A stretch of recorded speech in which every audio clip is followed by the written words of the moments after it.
아멘. 우리 다 함께 성경 말씀 보겠습니다. 오늘은 사도행전 22장 1절에서 15절 말씀입니다. 네, 우리 다 함께 사도행전 22장 1절에서 15절 말씀 제가 읽어드리겠습니다. 부형들아, 내가 지금 여러분들 앞에 변명하는 말을 들으라. 그들이 그가 히브리 말로 말함을 듣고 더욱 교용한지라. 이어 이르되 나는 유대인으로 길리기아 다소에서 났고 이 성에서 자라 가말리의 문하에서 우리 조상들의 율법에 엄한 교훈을 받았고 오늘 너희 모든 사람처럼 하나님께 대하여 열심히 있는 자라.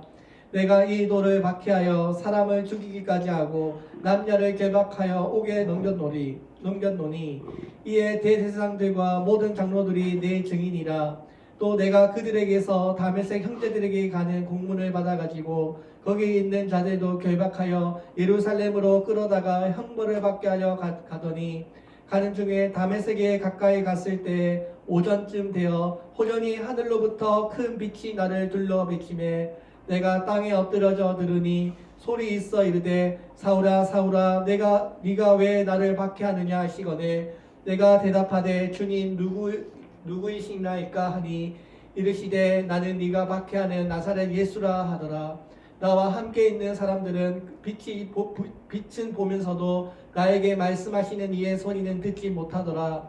내가 이르되 주님 무엇을 하리이까? 주께서 이르시되 일어나 다메섹으로 들어가라. 내가 해야 할 모든 것을 거기서 누가 이르게 하리라 하시거늘 내가 그 빛의 광채를 말미암아 볼 수 없게 되었으므로 나와 함께 있는 사람들의 손에 끌려 다메섹에 들어갔노라. 율법에 따라 경건한 사람으로 거기 사는 모든 유대인들에게 칭찬을 듣는 아나니아라 하는 이가 내게 와 곁에 서서 말하되 형제 사울아 다시 보라 하시거늘 즉시 그를 쳐다보았노라.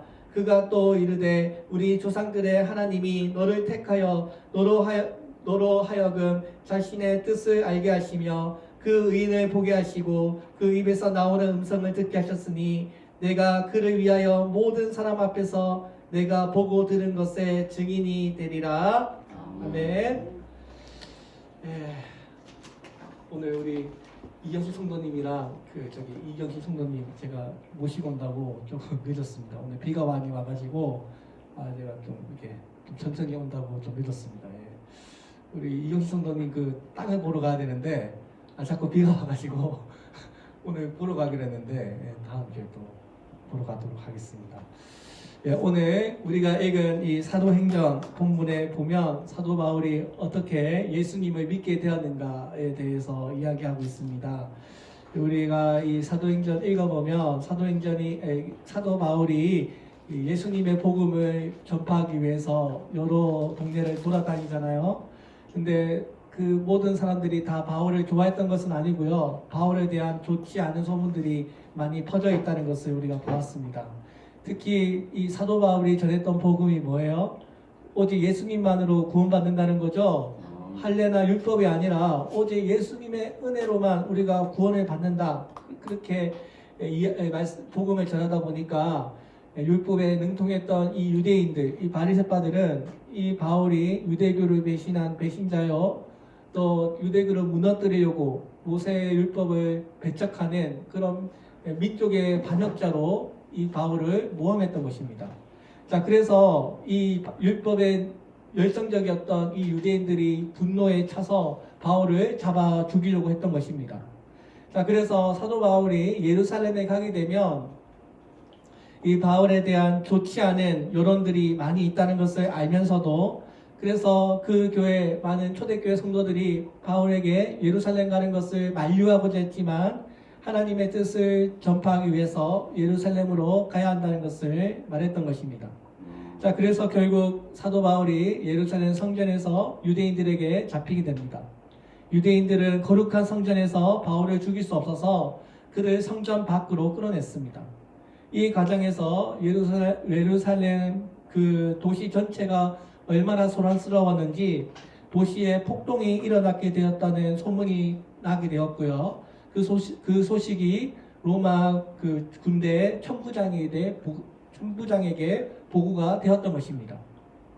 자, 그래서 이 로마의 천부장이 백부장들과 함께 군인들을 데리고 그 소동이 일어나고 있는 군중들에게 달려갔습니다. 이미 화가 난 이 군중들은, 이 유대인들은 이 바울을 무자비하게 폭행하고 있었습니다. 그들은 바울을 죽이려고 하는 그 마음으로 바울을 때리고 있었는데요. 아마도 바울의 몸에는 많은 상처와 멍이 가득했을 것이고요. 또 온몸이 피투성이가 되었을 것입니다. 난동을 일으킨 사람들이 천부장들과 군인들을 보자 바울을 때리는 것을 멈추었습니다. 천부장은 이 모든 소동의 원흉으로 보이는 바울을 체포합니다. 그리고 군인들에게 바울을 쇠사슬로 묶으라고 명령한 다음에 군중들에게 도대체 왜 그렇게 하느냐고 물어봅니다.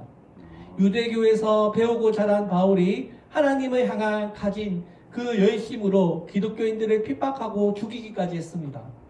사내들인 그 공의회 회원들조차 바울이 그리스도인들을 잡아 핍박하기 위해서 얼마나 열심히 살았는가를 증언했습니다. 대제사장들은 바울이 다른 도시에서 그리스도인들을 잡아 예루살렘에 끌고 오도록 하는 공인 증서까지 써 주었습니다. 심지어 유대교의 대제사장들도 바울을 신뢰할 정도로 바울은 유대교의 가르침에 아주 충실하고 따랐던 사람이었습니다. 근데 오늘 이 천부장에게 잡힌 이 바울이 그동안 자신의 삶을 간증하면서 자기가 예수님을 만나기 전까지 자기는 정말 충실한 유대교인으로서 살아왔고 유대교의 신봉자였다는 것을 이야기하고 있습니다. 사도 바울은 그 전까지, 예수님을 만나기 전까지 자기는 아주 철저한 율법주의자로 살아왔고 그가 다메섹 도상에서 예수님을 만남으로써 그가 어떻게 그리스도인이 되었는가를 오늘 많은 사람들 앞에 간증하는 것입니다. 오늘 6절 8절의 말씀을 보니 가는데 다메섹에 가까이 왔을 때 오전쯤 되어 호련히 하늘로부터 큰 빛이 나를 둘러 비치매 내가 땅에 엎드러져 들으니 소리가 있어 가로되 사울아 사울아 네가 왜 나를 핍박하느냐 하시거늘 내가 대답하되 주여 누구시니까 하니 가라사대 나는 네가 핍박하는 나사렛 예수라. 이게 사도 바울의 삶을 뒤바꾼 다메섹 도상의 사건입니다. 다메섹 사건입니다. 이 하늘로부터 비춰지는 이 빛을 바라보고 예수님의 음성을 들으면서 사도 바울은 완전히 꼬꾸라지게 되었습니다. 하늘로부터 비춰지는 아주 강력한 그 하늘의 빛, 그리고 그 하늘의 음성이 사울에게 말씀하는 것이었습니다. 사울아 사울아 네가 왜 나를 핍박하느냐. 근데 사실은요, 사도 바울은요 예수님을 핍박한 게 아니었습니다. 누구를 핍박했어요? 교회를 핍박했죠. 교회 믿는 사람들을 핍박했습니다. 그런데 왜 예수님은 이 교회를 핍박하는 것을 마치 예수님 자신을 핍박하는 것처럼 생각했고 왜 나를 핍박하느냐라고 물었던 것입니다. 그러자 사도 바울이 다시 묻습니다. 누구십니까? 나는 네가 핍박하는 나사렛 예수라.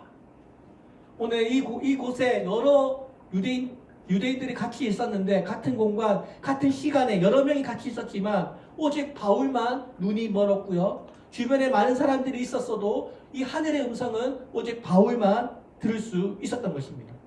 자, 이 사건, 이 다메섹 도상에서 사도 바울은 하나님께 소명을 받고요. 하나님의 사명을 받습니다.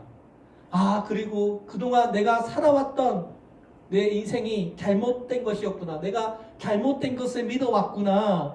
잘못된 것을 위해 내가 살아왔구나 라는 것을 깨닫게 됩니다. 자, 이 다메섹에서 이제 앞으로 내가 무엇을 위해서 살아가야 하는지 인생의 분명한 목적과 사명을 하나님으로부터 받게 됩니다. 그것이 무엇입니까? 십자가에 달려 죽으신 예수 그리스도가 참된 진리가 된다는 것을 이 다메섹 도상에서 깨닫게 된 것입니다. 로마서 5장 17절에서 성경을 말씀합니다. 한 사람의 범죄로 말미암아 사망이 그 한 사람을 통하여 왕노를 하였은즉 더욱 은혜와 의의 선물을 넘치게 받은 자들은 한 분 예수 그리스도를 통하여 생명 안에서 왕노릇하리라. 여러분, 우리 다들 잘 아시죠? 태초에 하나님께서 인류를 만드셨을 때 아담의 한 사람의 불순종으로 말미암아 인류에 죄악이 들어오게 되었습니다. 한 사람, 아담의 불순종 그 한 사람 때문에 그 아담 이후에 태어난 모든 사람들이 다 죄인이 되었습니다. 자, 그런데 그래서 아담 이후에 태어난 모든 사람들은 뭐예요? 원죄를 전가받게 되었습니다. 자, 그런데 우리의 두 번째 아담 되시는 예수 그리스도께서 하나님의 율법에 순종하심으로 어떻게 됐어요? 사망과 죽음이 아니라 이제부터는 예수님 안에서 새로운 생명과 의로움을 우리가 전가받게 되었던 것입니다. 자, 그래서 이것을 우리는 이중전가라고 부릅니다. 이중전가. 이게 뭐예요? 아담이 범죄함으로 부패와 죄의 책임과 오명이 우리에게 전가되었고요. 또 하나 뭐예요? 예수님께서 모든 율법과 우리의 형벌을 다 짊어지심으로써 예수님의 의로움이 우리에게 전가된 것입니다. 여러분, 그래서 독일의 종교개혁자 마틴 루터가 이것을 놀라운 교환이라고 했습니다. 죄인을 위한 하나님의 이 풍성함은 매우 신비롭다. 왜냐하면 놀라운 교환에 의해 우리의 죄가 우리의 것이 아니라 예수 그리스도의 것이며 예수 그리스도의 의가 그리스도의 것이 아니라 우리의 것이 되었기 때문이다. 여러분, 하나님께서요 우리의 죄를 가져가시고요 예수님의 의로 우리를 바꾸어 주셨어요. 교환이 일어난 겁니다. 우리가 왜 죄인이잖아요. 근데 우리의 모든 죄를 다 가져가세요. 그리고 예수님께서 이루셨던 그 완벽한 의, 예수님은 모든 율법을 다 이루셨어요. 우리가 할 수 없는 것을 예수님이 다 이루셨어요. 그것을 우리에게 주신 거예요. 놀라운 교환이 이루어지게 된 것입니다. 할렐루야. 아멘. 여러분, 이 놀라운 교환을 믿으십니까? 아멘. 자, 그래서 하나님께서 우리가 죄인인 것을 알면서도 우리를 의롭다 선언해 주시는 것입니다. 제가 어제 우리 백성현 선교사님 잠깐 만났거든요. 백성 선교사님이 잠깐 보자고 해가지고 만났는데 자신의 인생에 대해서 이야기를 해주셨어요. 백성현 선교사님 그때 오셨는데 기억나십니까? 백성현 선교사님이 원래 군인 출신이래요. 그래서 자기가 아주 충실한 군인으로 살아가다가 술, 담배 쩔어가지고 어떻게 하면 내가 멋지게 죽을 수 있을까를 고민했대요. 근데 그 백성현 선교사님의 와이프 되시는 분이 항상 그 선교사님 위해서 기도를 많이 하셨대요. 술, 담배 끊게 해주시고 저분이 올바로 살아갈 수 있도록 기도를 많이 해주셨대요. 그래서 하도 사모님이 기도를 많이 하고 남편 잘 되라고 하늘산 기도원 아시죠? 이천성 목사님 하시는 그 하늘산 기도원에 같이 갔대요. 그때 기도를 하는데 이분이 마치 바울처럼 하늘에 빛을 보았대요. 하나님의 음성을 들었대요. 그래가지고 백성현 선교사님이 군인인데 그때 예수님을 믿게 됐대요. 그리고 그 군인, 아주 잘 하고던 그 군인도 이제 그만두시고 목사님이 되셨대요. 할렐루야. 백성현 선교사님 아시죠? 그 백성현 선교사님이 그 이야기를 해주시는데 중국에 7개의 교회를 자기가 개척을 하고요. 그리고 한국에 들어와가지고 분자동에서 개척을 하셨대요. 근데 그분이 목회를 잘하셔가지고 450명 성도를 키우고 그 나라 사람한테 주고 나왔대요. 할렐루야. 여러분, 제가 그 이야기 들으면서 저도 좀 도와달라고 백성장님 저도 저희 교회 좀 와서 도와주십시오 제가 부탁을 드렸는데 우리 백 선교사님이 살아있는 바울이에요. 자기는 남들이 개척한 교회를 안 가고 아무도 가지 않는 곳에 가서 교회를 개척했대요. 그래서 저도 그랬어요. 저도 사도 바울입니다. 저도 아무도 없는 곳에 가서 교회 세우는 걸 좋아하고 사도 바울과 같은 비전을 가지고 있습니다. 이렇게 말씀을 드렸는데요. 여러분, 오늘 우리가 이런 하나님을 모르는 사람들이 예수님을 만나게 되어서 오늘 우리가 이렇게 하나님의 의를 받게 된 것입니다. 오늘 우리가 영적인 백신 주사를 우리가 맞은 것입니다. 여러분, 백신이 뭐예요? 살아있는 병균이죠? 살아있는 병균, 우리가 병을 이기기 위해서 병균을 우리 몸에 맞추는 게 이상하지 않나요?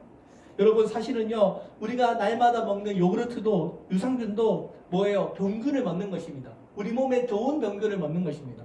몸을 낫게 하기 위해서 몸에 좋은 병균들을 우리 안에 넣는 것입니다. 자, 그래서 여러분 마찬가지로 우리가 백신을 맞으면 죽는 것이 아니라 우리가 오히려 죽음을 이기는 능력이 생기는 것입니다. 오늘 우리가 십자가에 이루신 그 예수님의 죽음이 우리 안에 들어오게 되면 백신처럼 참된 생명이 우리 안에 들어오는 것입니다. 그래서 누구든지 예수님의 백신에 맞는 사람은 그 죽음이 우리 안에서 역사하지 않는 것입니다. 예수님께서 하나님의 말씀에 온전히 순종하심으로 그냥 율법의 형벌을 면제하는 수준이 아니라 원래 하나님께서 아담에게 약속하셨던 그 높은 영광, 그 영생의 삶, 그죠? 그것을 우리에게 약속해 주셨던 것입니다. 만약에요, 하나님께서, 우리 창세기 이야기 다 아시죠? 그 선악과 사건을 잘 통과했다면 아마도 하나님께서는 아담과 하와에게 영생의 열매도 먹게 하셨을 것입니다. 근데 못하게 하셨어요. 선악과의 사건에서 우리가 실패했기 때문에 영생은 얻지 못했습니다. 오늘 우리의 두 번째 아담 되시는 예수 그리스도께서 하나님의 말씀에 온전히 순종하고 그 시험을 다 패스했기 때문에 오늘 그 예수님을 믿는 사람들은 원래 하나님께서 의도하셨던 그 영생, 그 높은 영광을 우리가 언젠가는 얻게 될 줄로 믿습니다. 우리의 두 번째 아담 되시는 예수님께서 바로 그 아담의 자리에 서서 언약의 요구를 다 이루시고 우리의 죄를 다 해결해 주신 것입니다. 자, 이렇게 여러분 이 놀라운 사건을 이루셨는데 유대인들의 눈에 보면요 여전히 나무에 걸려 죽은 자입니다. 이렇게 놀라운 사건이 우리들 가운데 이루어졌는데 율법에 능통한 유대인들의 입장에서 보면 여전히 예수님은 하나님께 저주받아서 십자가에 달려 죽은 죄인인 것입니다. 그래서 유대인들의 관점에 보면 이 예수님을 믿는 사람들은 미련한 사람들이고 예수님을 믿는 사람들은 유대교의 입장에서 보면 잘못된 사람들로 보였던 것입니다. 우리가 세상적인 눈으로 보면 이 십자가는요 전혀 자랑스러운 것이 아닙니다. 왜냐하면 하나님께 저주를 받아서 십자가에 달려 죽었다고 믿었기 때문에 이 십자가에 달려 죽은 사람은 하나님의 영광이 아니고 하나님의 수치를 드러낸다고 생각했기 때문입니다. 그러나 오늘 우리가 예수님을 믿는 하나님의 백성들, 오늘 이 땅 가운데 하나님을 자랑하는 사람들은 이제는 수치스러운 나무가 아니라 자랑스러운 하나님의 영광이 된 것입니다. 그래서 뭐예요? 십자가를 먼저 꽂죠? 우리 이경식 성도님도 십자가 꽂자고 하시던데 우리 이제 이 십자가는 저주스러운 흉물이 아니라 이제 모든 교회마다 하나님의 영광을 높여드리는 수치스러운 죽음이 아니라 우리 인류를 향한 하나님의 놀라운 은혜요 하나님의 자랑스러운 것이 되었기 때문입니다. 오늘 십자가에서 이루지 못한 그 하나님의 순종과 율법의 완성을 예수님께서 우리를 대하여 대신 이루셨습니다. 자, 그래서 사도 바울이 12절 15절에서 말씀합니다.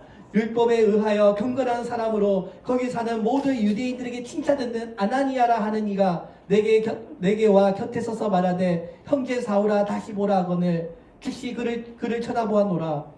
그가 또 가로되 우리 조상들의 하나님이 너를 택하여 너로 하여금 자신의 뜻을 알게 하시며 저 의인을 보게 하시고 그 입에서 나오는 음성을 듣게 하셨으니 내가 그를 위하여 모든 사람 앞에서 너의 보고 들은 것에 증인이 되리라. 여러분, 예수님 믿기 전에 사도 바울이 어떤 사람이었다고요? 교회 핍박자였어요. 예수님 믿는 사람들을 핍박하는 사람이었습니다. 그런데 하나님께서 이 사도 바울을 택해서 이 사도 바울을 위해서 하나님께서 음성을 들려주시고 이제는 예수님의 증인이 되리라고 바울을 선택했던 것입니다. 여러분, 이거 얼마나 놀라운 은혜입니까? 이 세상에 수많은 사람들이 있는데 하나님께서 사도 바울을 택하시고 여기 앉은 여러분들을 택하신 것입니다.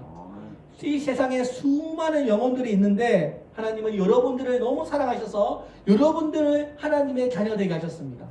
하나님의 자녀가 되어서 그냥 평안하게 먹고 사는 거 그냥 잘 사는 것이 아니라 여러분 뭐예요? 바울처럼 예수님의 증인이 되는 삶을 살게 하는 것입니다. 오늘 사도 사울에게 있어서 죽음의 고비는요 그렇게 특별한 것이 아니었습니다. 우리 사도행전 읽어보세요.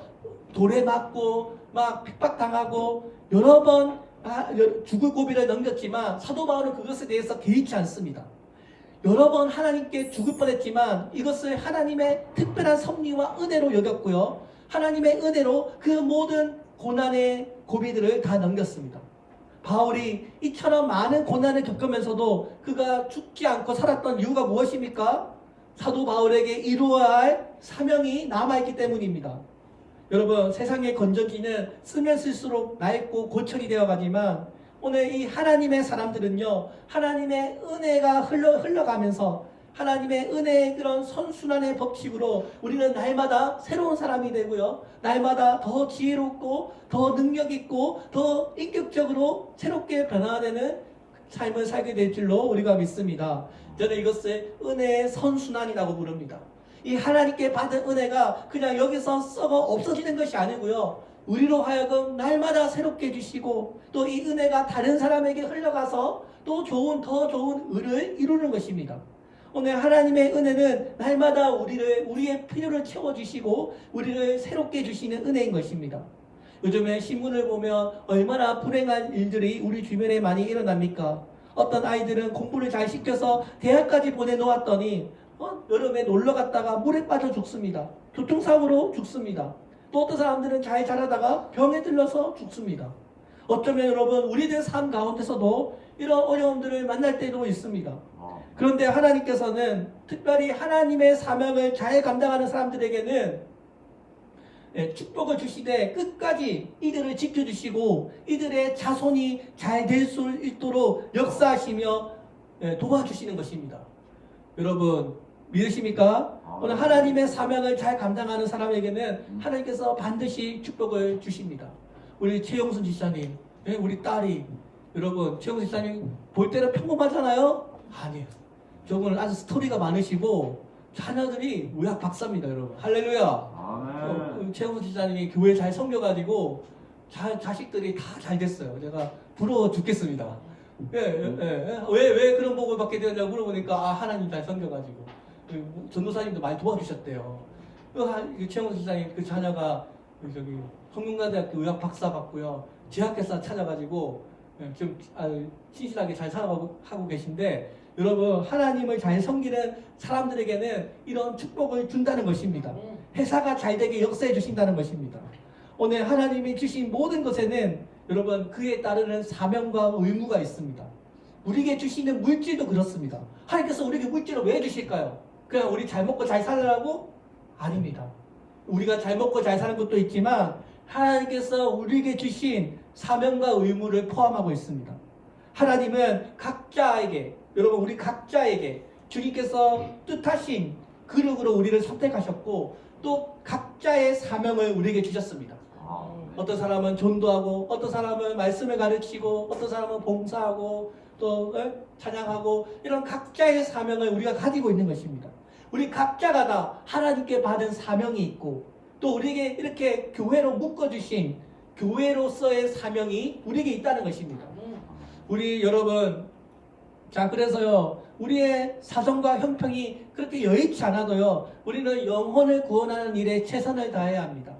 영혼을 천국으로 인도하는 것보다 더 큰 상급은 없기 때문입니다.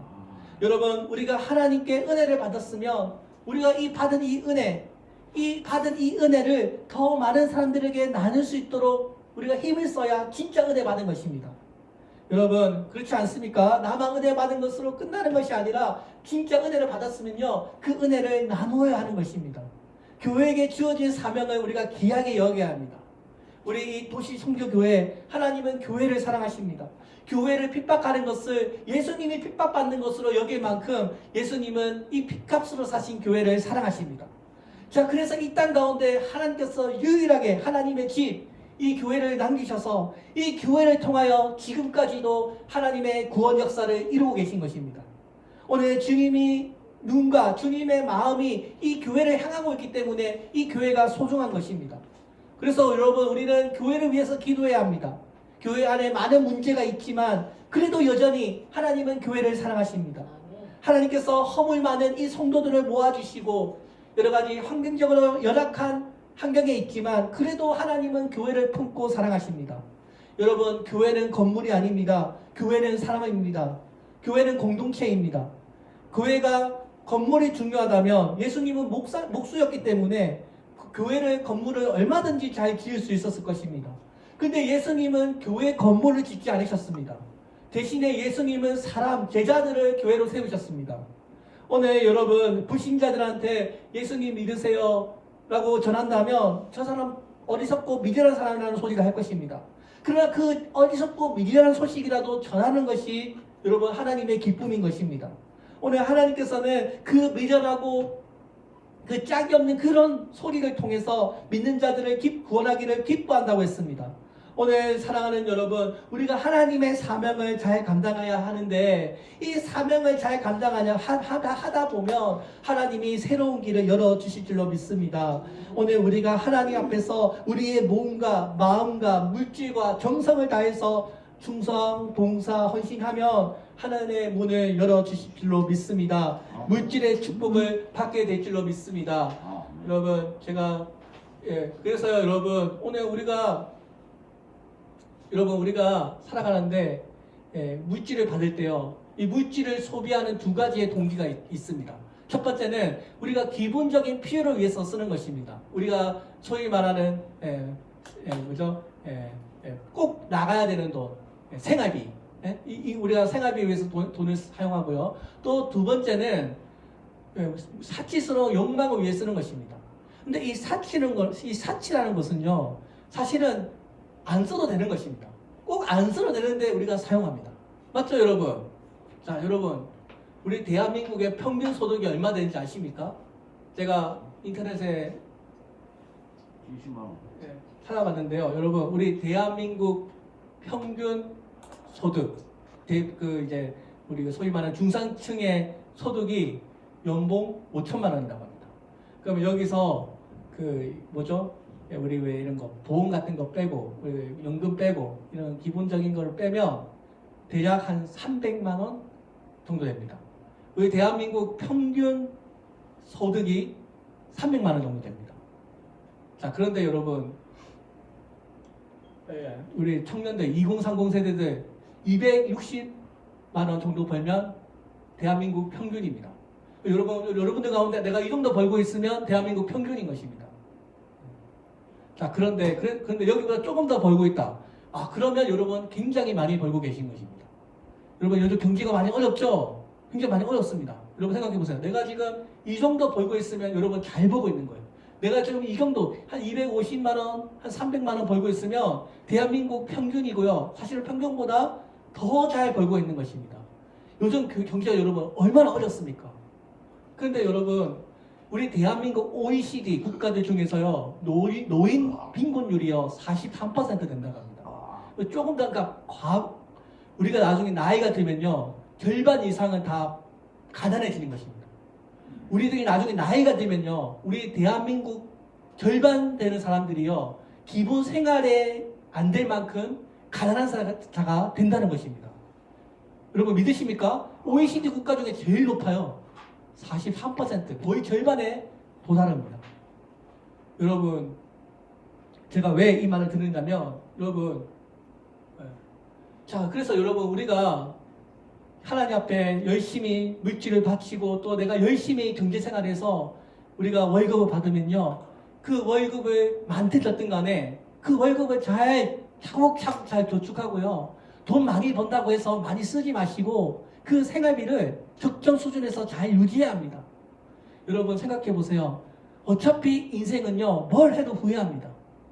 그죠? 내가 이랬으면 어땠을까? 저랬으면 어땠을까? 내가 뭐 많은 생각하지만 내가 뭘 하든 간에 인생은 후회합니다. 그런데 여러분, 하나님은요, 열심히 산 사람들에게는 반드시 보상을 주십니다. 여러분, 나중에 우리 OECD, 여러분 아까 말씀드렸잖아요. OECD, 우리 나중에 대한민국 43%는 다 빈곤하게 됩니다. 여러분들 나중에 노년을 위해서 여러분들 지금부터 내가 다니고 있는 직장생활 여러분 계속 잘 유지하시고요. 직장 막 옮겨 다니지 마시고 그곳에서 여러분 잘 버티셔가지고 인정받으시고 하나님 앞에 그 수입도 하나님 앞에 계속 잘 유지하셔서 여러분 노년에도 하나님 앞에 복을 받는 그런 노년이 되시기를 바랍니다. 제가 왜 이 말씀을 드리냐면 요즘에 제가 미사에 살잖아요. 제가 자주 다니는 식당들 폐업 많이 했어요. 판교집 아시죠? 우리 옛날 도와주셨던 판교집 우리 같이 가가지고 고기 먹었잖아요. 없어졌어요. 제가 아주 좋아하는 그 집사님들 계신데 이렇게 없어졌어. 요즘 이 사업이 좀 너무너무 어렵다고 합니다. 여러분, 내가 지금 직장생활 하고 있으면 좀 잘하고 있는 거예요.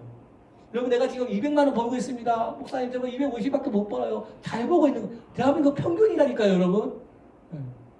유사 집사님, 대한민국 평균이세요. 할렐루야. 자, 그래서 여러분, 내 형편이 좋든지 안 좋든지 우리는 내가 가지고 있는, 내가 하고 있는 일에 최선을 다해야 합니다. 그리고 내가 열심히 살다 보면요, 하나님께서 반드시 보상을 주십니다. 하나님은요, 하늘의 문을 열어주시고 그 복이 쌓일 곳이 없도록 우리에게 부어주겠다고 약속하셨습니다. 하나님께서 우리에게 기도하면요, 포도 열매가 떨어지지 않겠다고 우리에게 약속하셨습니다.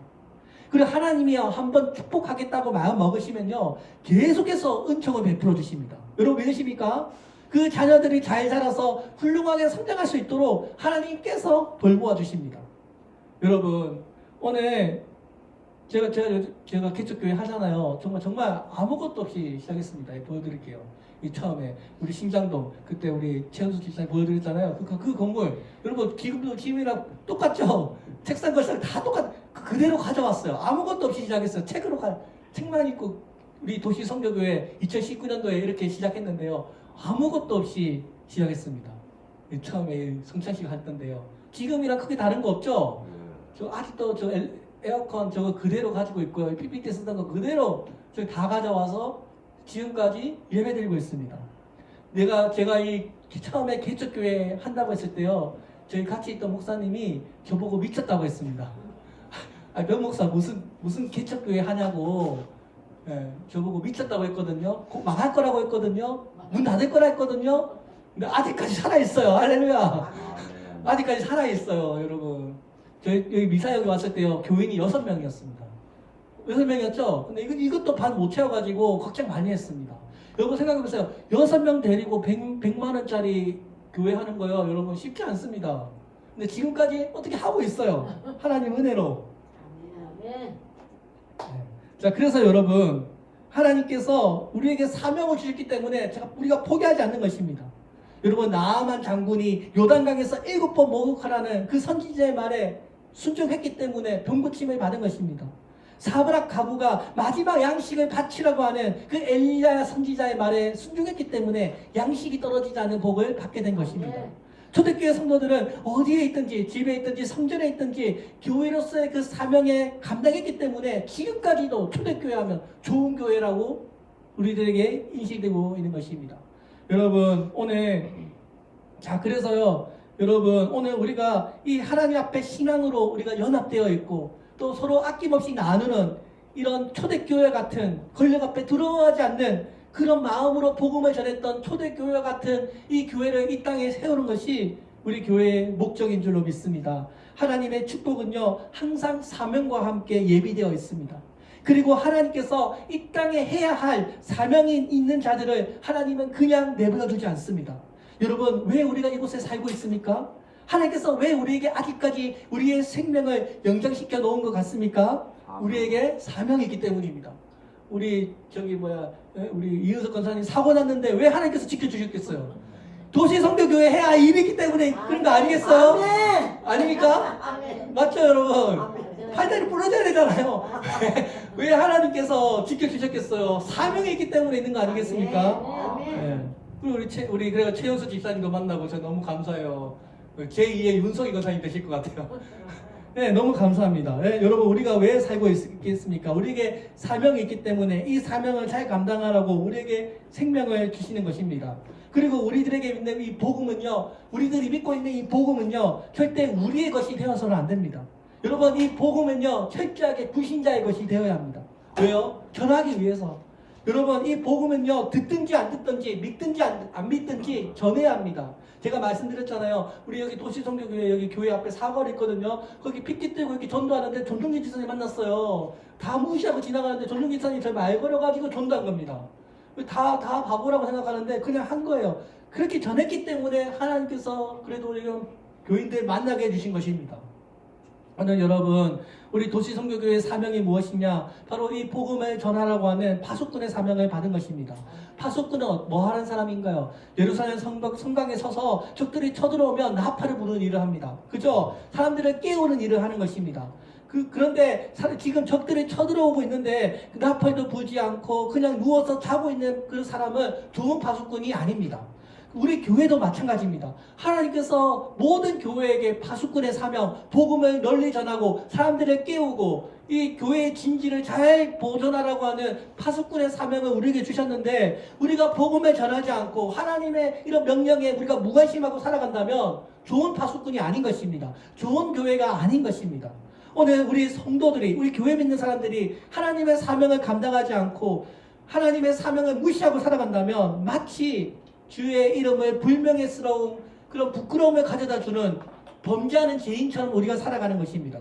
오늘 우리가 하나님께 구원받은 사도 바울과 같은 우리들, 하나님의 사랑과 우리를 구원하기 위해서 지불하신 그 값의 값어치를 아는 사람들은 우리에게 주시는 이 하나님의 은혜를 끊임없이 다른 사람들에게 흘러가도록 해야 한다는 것입니다. 자, 그래서요, 우리가 이 하나님의 은혜를 나누잖아요. 그럼 하늘의 은혜가 우리뿐만 아니라 그 사람들에게도 채워주시고 하나님의 은혜가 계속해서 흘러가서 은혜의 선순환이 이루어지는 것입니다.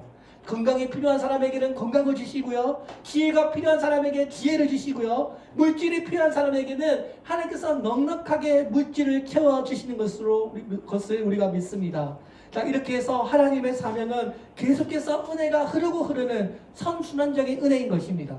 오늘 하나님께서 우리 교회 안에도 하나님의 사명이 있기 때문에 우리가 어떤 순간에도 흔들리지 않고 하나님은 우리 교회를 지켜주고 계십니다. 우리 교회를 보세요. 아무것도 없이 시작했고요. 그런데도 하나님께서는 우리 교회를 예비해 주셨습니다. 하나님께서 우리 교회에 좋은 건물을 예비해 주셨고 우리가 기도할 때마다 하나님께서는 가장 좋은 곳으로 우리를 채워주셨습니다. 오늘 하나님께서는 우리가 감당할 수 없는 그런 어려운 시험을 하나님은 허락하지 않으십니다. 우리가 충분히 할 수 있는, 우리가 충분히 이겨낼 수 있는 그 시험들, 우리가 충분히 이겨낼 수 있는 수준으로만 하나님께서 우리에게 시련을 주시고 그것을 우리가 이김으로써 우리 도시성교교회가 더욱더 성장하게 될 줄로 믿습니다. 여러분, 우리의 마음에 원망하는 마음이 들 때도 있고 또 하나님을 시험하는 마음이 생길 수도 있습니다. 또 어떤 죄무 같은 문제 때문에 시험이 올 수도 있습니다. 그러나 하나님, 우리가 신실하신 하나님을 믿을 때 우리는 이런 시험을 넉넉하게 이길 수 있습니다. 오늘 여러분, 하나님께서는 우리에게 너무 힘겨운 시련을 겪게 하지 않으십니다. 하나님은 우리가 능히 이길 수 있는 시험만 우리에게 허락하십니다. 자, 하나님, 그래서 여러분 어떤 일에 있든지 간에, 여러분 어떤 일을 겪든지 간에 결국 그 일은 전화위복이 될 줄로 믿습니다. 그리고 지금 내가 겪는 어떤 인생의 문제는요, 결국은 나를 더 온전하게 사용하시려는 그런 하나님의 계획임을 절대 의심하지 마십시오. 만약에 지금 당장 힘들 수가 있습니다. 그러나 로마서 8장 18절에서 생각컨대 현재의 고난은 장차 우리에게 나타날 영광과 좋게 비교할 수 없도다라고 했습니다. 이 땅에서 고난이 많으면 많을수록 하늘의 보상이 많은 거니까요. 좋은 것입니다. 현재 내가 받고 있는 이 고난이 얼마나 심하든 간에 그 일은 반드시 해결될 것이고 전화위복이 될 줄로 믿습니다. 왜냐하면 우리에게는 불가능한 일을 가능케 하시는 하나님이 우리 곁에 있기 때문입니다. 오늘 우리도 사도 바울처럼 하나님께 택함을 받은 하나님의 백성이기 때문입니다. 오늘 우리가 이 땅에 머무는 동안 우리에게 맡겨진 사명을 잘 이루는 우리 도시성교교회가 되기를 주의 이름으로 축원드립니다. 아멘. 기도하겠습니다. 살아계신 하나님 감사합니다. 오늘도 하나님, 우리가 믿고 따르는 이 예수님의 복음을 잘 전하는 교회가 되기를 원합니다. 우리 도시성교교회 성도들이 예수님에 대해서 이야기하는 것을 부끄러워하지 않는 교회가 되기를 원합니다. 오늘 이곳에 모여있는 우리 성도들을 한 사람 한 사람을 예수님의 증인으로 우리를 세우셨습니다. 하나님, 예수님의 증인은 예수님을 증거하며 살아야 하는 사명이 있습니다. 오늘 이 마지막 시대, 교회에 대한 적대감이 많은 이런 시대일수록 우리가 바울과 같은 참 신앙인들이 필요합니다. 오늘 우리가 예수님을 믿기 전에 또 예수님 믿은 후에 우리의 이 삶을 사람들에게 나눔으로써 하나님의 은혜가 더 많은 사람들에게 흘러갈 수 있도록 하나님 도와주시옵소서. 감사합니다.